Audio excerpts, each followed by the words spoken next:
This is your News Source Evening Bulletin for today, Tuesday, the 30th day of October in the year 2018. Here's what we're tracking tonight. President David Granger left Guyana this morning for Cuba, where he will undergo a series of medical examinations. He's being accompanied by his wife, First Lady Sandra Granger.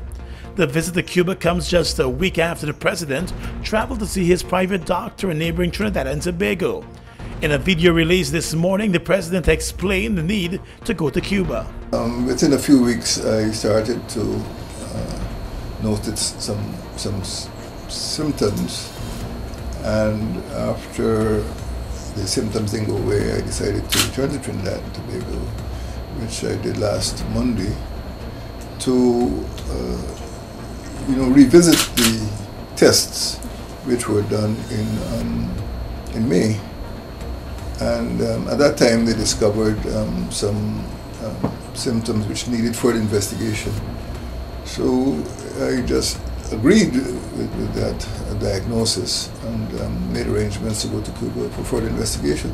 The Ministry of the Presidency said while the president does not suffer from any particular ailment, he decided out of an abundance of caution to travel to Cuba to have relevant medical investigations done. At this time, there is no clear indication of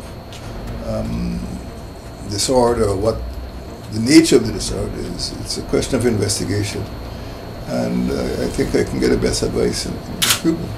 So I cannot say what, if there is or what is wrong, and the doctors themselves have not specifically pointed to any ailment, but it requires,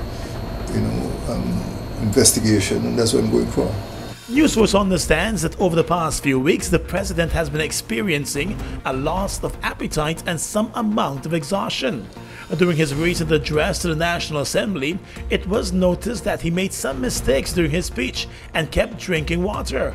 However, just days later, he was on the campaign trail for the local government elections.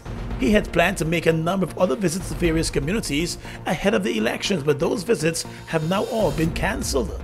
Other government officials are expected to make the visits on his behalf. Yesterday afternoon, the president updated the government ministers from his party on the trip to Cuba. Prime Minister Moses Nagamutu has been sworn in to perform the duties of president. The foreign minister will perform the duties of prime minister. More news coming up in just a moment.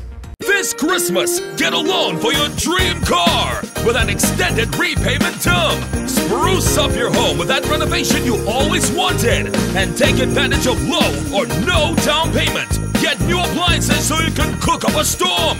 You'll get same-day approval. Plus, you can win a getaway to a destination of your choice. Visit RepublicGuyana.com today to find out how. Republic Bank, we're the one for you. Hey guys, I don't know, say it's a girl Shensia, and I am here to tell you, watch this, the ICC Women's World T20 Cricket Tournament. It will be some amazing cricket from the best women cricketers in the world. So Guyana, watch this. St. Lucia, watch this. Antigua, watch this. The whole world are gonna watch this, including the West Indies. So you know, it's a peer vibe, a thing I go on, it's like a turn up well loud. Don't forget, November 9th to 24th. Watch me and watch this. Guyana winning, watch this. Trini fetting, the whole world watching. Ashensia, how come my life again? 6 system of software, everybody jump on a show today. Get ready to ride it, ready to ride it, ride the wave. Open up the new vibe, drink up the boldness inside. Radical and fresh and wild, catch the wave now. Ride bold, ride fresh, ride strong, come on, ride the wave. Taste the action, satisfaction, perfection. Wave,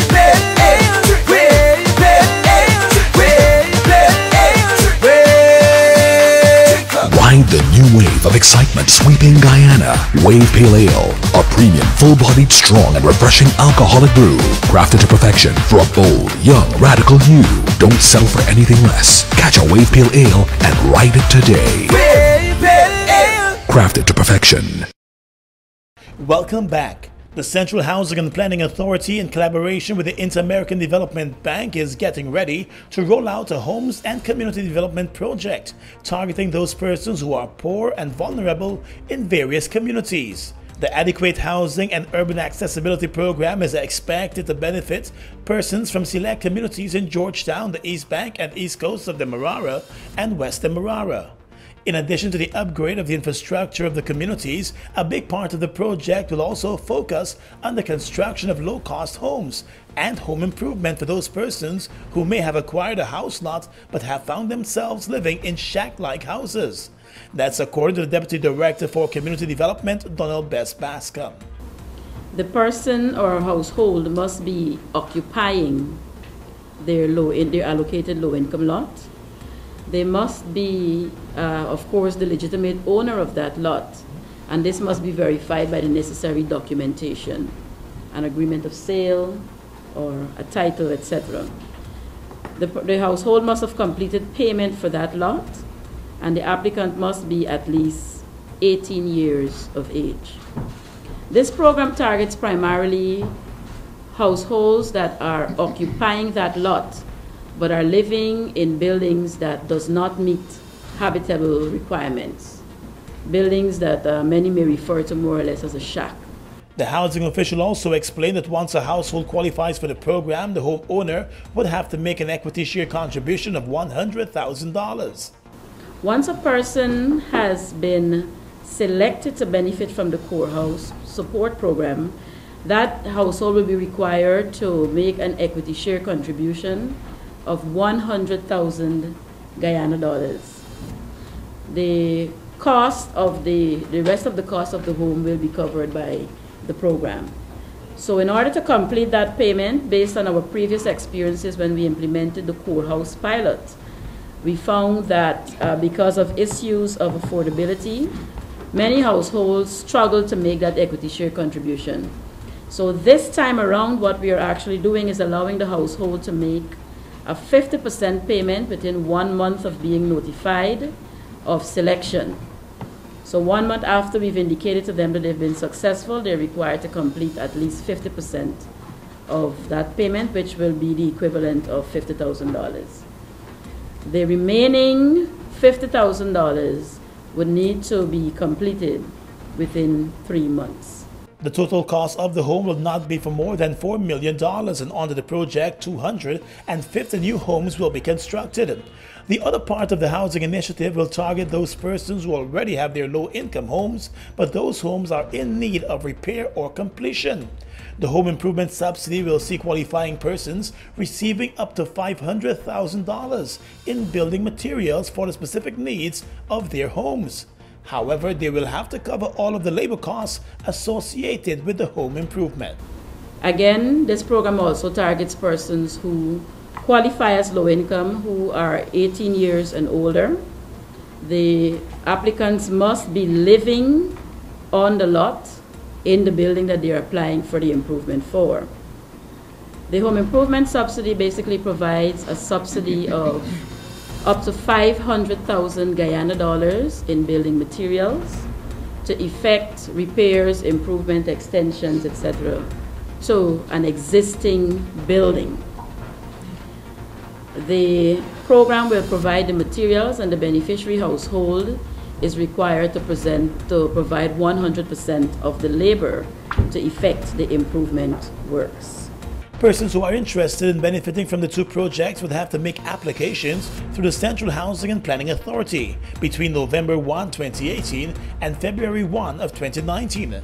Application forms are available at all of the local authority offices in the identified communities. On the police blotter right now, Police Commissioner Leslie James has indicated that as part of the police force's reform plan, the police force will be paying more attention to investigating procedures with the aim of strengthening cases that have to be presented to the courts.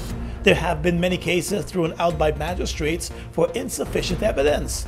In some cases, the magistrates have even chided law enforcement for not offering more detailed evidence that could properly be laid before the courts.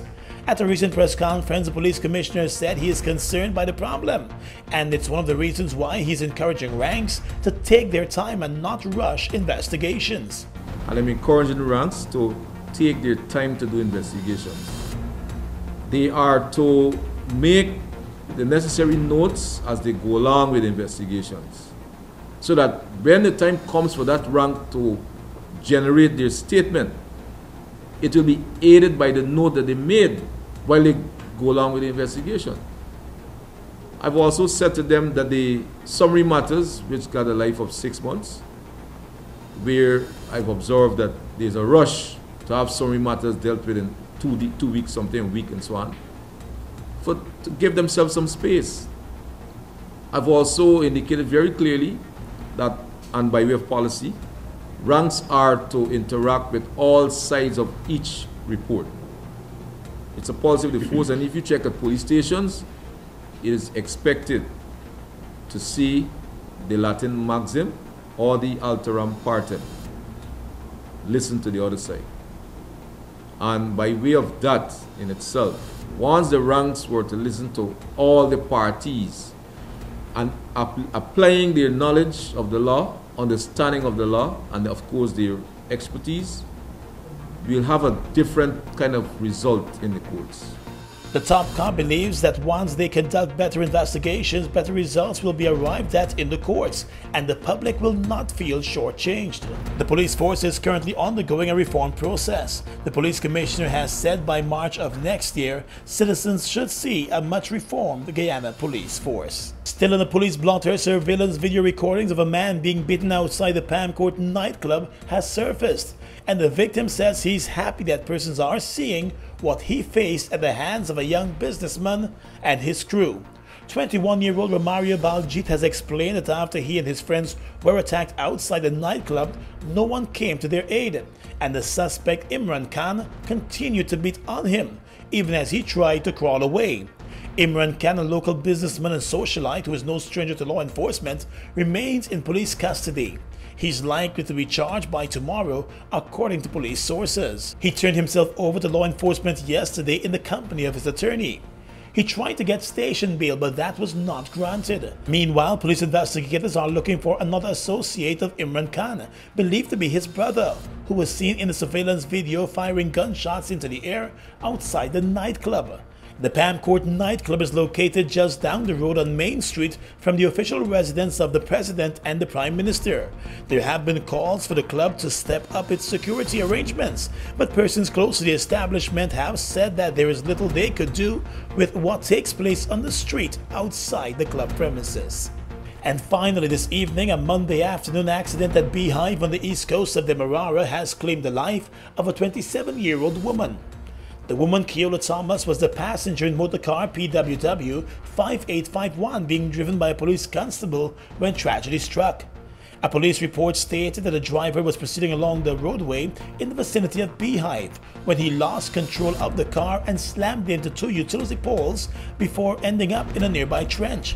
Both the driver and the passenger were pulled from the wreckage. They were taken to the Maikoni Hospital where Keola Thomas was pronounced dead on arrival. The driver was released from the hospital after being treated for his injuries. However, he has since been taken into custody for questioning by the police. A breathalyzer test was administered to him. There was no trace of alcohol detected in his system. And that's your News Source Evening Bulletin for tonight. I'm Gordon Mosley reporting.